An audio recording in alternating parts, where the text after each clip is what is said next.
Hi guys, ngayon magluluto tayo ng beef carderita guys. Let's go guys, samahan niyo ako.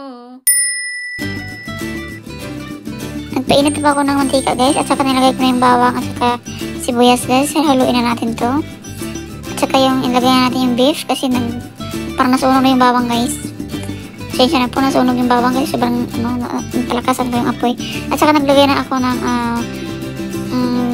black pepper guys, ang durog at saka asin. Tapos, lagay ko ng bitsin. 1 teaspoon lang po guys. Ayan, haluin natin guys para mahalo yung lasa sa, kumakapit yung lasa sa sa karne natin, yung asad na kabitsin guys. Haluin na natin guys.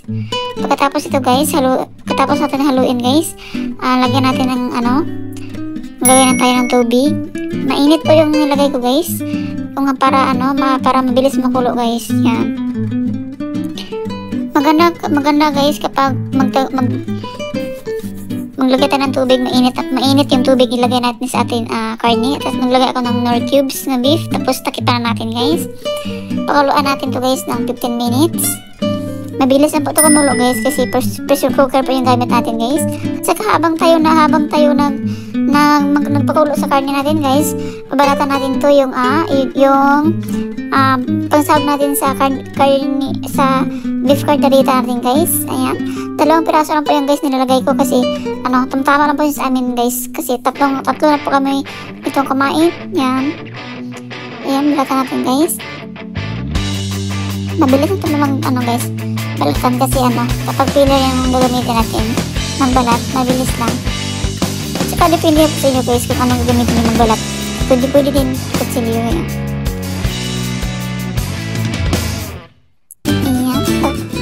Isang praso hindi na balatan natin guys.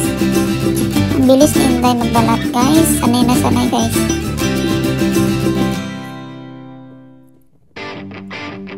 Ayan. Tapos na po tayo magbalat guys.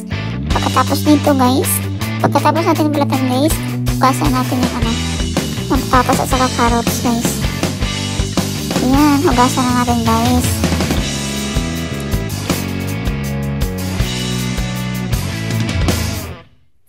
Ayan, tapos natin mahugas guys. Pagkatapos ito, i-slice na natin pa square guys. Pa-cubes na po yung hiwa natin guys. Ayan. Hiwa na po natin guys. Pagkatapos, carrots naman hiwain natin guys. Cubes din yan guys, paghiwa. Pero nakadepende pa sa inyo guys kung anong hiwa nyo, kung may disan yung hiwa nyo. Sa akin, simple lang yun. Simple yung hiwa ko. Hiwa na natin sa carrots natin. Ayan. Pagkatapos isa-slice ko rin to yung bell pepper guys kasi ito po yung magdala ng mabango sa luto natin guys, yung bell pepper. Ayan, tapos natin hiwain guys. Ayan, ito na yung patatas, carrots na hiwaan natin. May reno ako dito at saka tomato sauce, bell pepper. Ayan na po guys. At saka malambot ako siguro yung karne natin guys. Ayan, pinisingaw ko yung pressure cooker guys bago ko binuksan. Ayan, medyo malambot na siya guys. Ayan, malambot na. Ayan, pagkatapos ito guys, malambot na yung karne natin. Nilagay ko na yung patatas at saka carrots guys. Ako magluto guys, sinasabay ko na yung carrots at saka patatas kasi parehas naman yun sila malambot, yun, mabilis na hindi malambot yan. Ayan, pero nakadepende sa inyo guys kasi kayo naman nagluluto. Ayan. Ayan, naglagay na ako ng tomato sauce guys. Tapos ilagay ko na to yung bell pepper guys.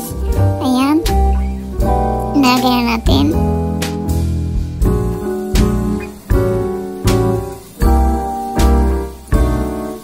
Ayan.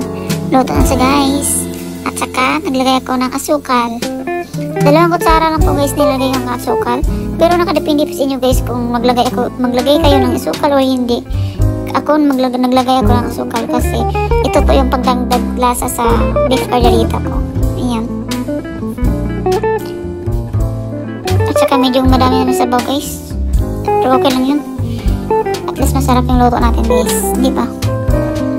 Ayan. Let's eat na guys. Ready to serve na guys. Tikman natin muna guys. Ayan. perfect ang lasa guys. Ayan, luto na guys.